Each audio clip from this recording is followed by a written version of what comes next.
Bon, la journée mondiale de l'eau est venue à partir en l'an 2000, et quand plus de 193 pays se sont réunis et tout un ensemble d'organisations internationales, et ils ont, au vu des dégradations qui se font un peu partout à travers le monde dans tous les domaines, et on s'est fixé ce qu'on appelle les objectifs du millénaire pour le développement.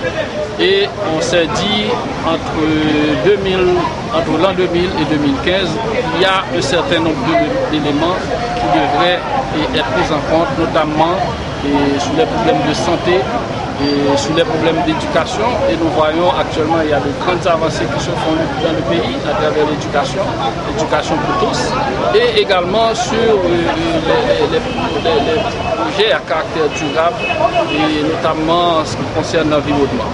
Et dans l'un des cibles de ces objectifs, il y a un volet qui est consacré à l'eau. On devrait avoir, comme objectif du millénaire, fournir l'eau à la population à 50% peut-être de la différence qu'on a pu observer à partir de 2000. Donc en Haïti, je pense qu'à l'époque où ces objectifs avaient été déclarés, la desserte, la couverture en eau potable était de l'ordre de 50%, 50 à 54%. Et actuellement, nous sommes en 2013 et nous pensons que nous sommes autour de 64 à 66% de couverture en eau potable pour la population. La DINEPA a une couverture territoriale. La DINEPA, c'est une structure qui est composée des OREPA. Il y a 4 OREPA, c'est les offices régionaux pour l'eau potable et l'assainissement. Et nous avons dans le nord, qui prend le nord-est, le nord, le nord-ouest. Nous avons dans le centre, qui prend la Tibonite, le plateau de la zone du plateau central. Nous avons l'ouest, et le directeur d'OREPA pour l'ouest, et nous avons un directeur d'OREPA pour le sud, qui prend les NIP, la Grandance, le sud et le sud-est. Donc la DINEPA a une couverture nationale, et à l'intérieur de ces OREPA, nous avons les centres techniques d'exploitation, qui sont ce que j'appelle les businessmen de la DINEPA. C'est eux qui gèrent les systèmes qui sont mis en place, qui vendent de l'eau systématiquement, qui s'assurent que l'eau est potable. Et en dessous, nous avons des unités techniques qui couvrent quasiment tous les départements, les 11 départements, et j'inclus la Gona, où nous avons des cellules techniques qui sont là pour s'assurer du développement des infrastructures de ces régions. À la DINEPA, nous avons le sentiment que nous faisons notre travail, que nous avons fait bouger les statistiques, que actuellement la population peut être en confiance, et nous avons pu atteindre de 64% de couverture en eau potable, en eau améliorée, en eau potable améliorée. Nous pensons que les objectifs du millénaire ne sont pas loin d'être atteints, et nous poursuivons notre travail pour que ce soit fait. Pour cette journée, comme vous avez vu, nous avons ici un stand à Pétionville où nous faisons beaucoup de sensibilisation autour de l'eau.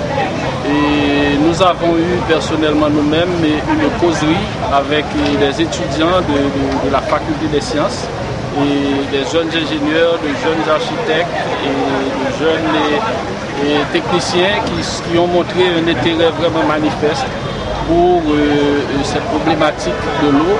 Et au vu des questions pertinentes qu'ils ont eu à poser, au vu de ce souci qu'ils ont laissé transpirer à travers leurs questions, leurs inquiétudes, et je pense que ça a été vraiment positif.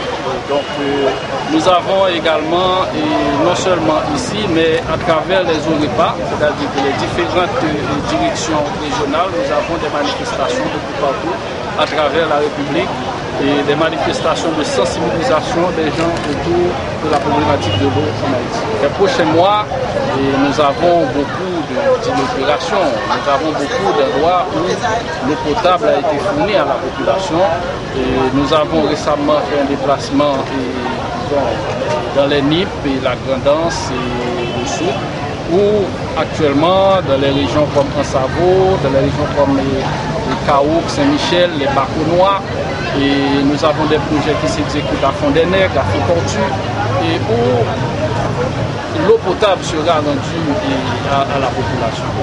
Disons, dans un avenir un petit peu plus éloigné, nous avons des projets qui sont en train d'être mis en train et pour les villes et pour les régions rurales. Donc, il y a des schémas directeurs qui sont en train d'être finalisés. Nous avons eu une rencontre, une séance de travail avec ceux qui sont responsables pour la DINEPA pour mettre en place ces schémas directeurs. Et nous sommes entendus pour que, disons, d'ici le mois de juin, on commence vraiment à lancer un certain nombre de projets comme disons pour la ville de Hinche par exemple, où on peut avoir un projet complet où les gens de cette ville-là auront de l'eau. Et naturellement tous ces projets sont possibles à partir des financements que nous avons obtenus des bailleurs de fonds, et également je dois signaler l'appui de l'Espagne à travers l'AECIL, et sans oublier la mission de la Bible à l'intérieur de ces prêts qui sont transformés en dons. Il y a également l'UNICEF, il y a la coopération suisse, et bon, là, il y a beaucoup de gens qui sont intéressés à ce développement, mais cependant, je dois attirer l'attention sur l'intérêt maintenant que porte l'État haïtien au développement du secteur d'eau potable et d'assainissement en Haïti. Et cette année, je parle, et la DINEPA peut le dire, et que l'État haïtien est son 4e bailleur de fonds en position.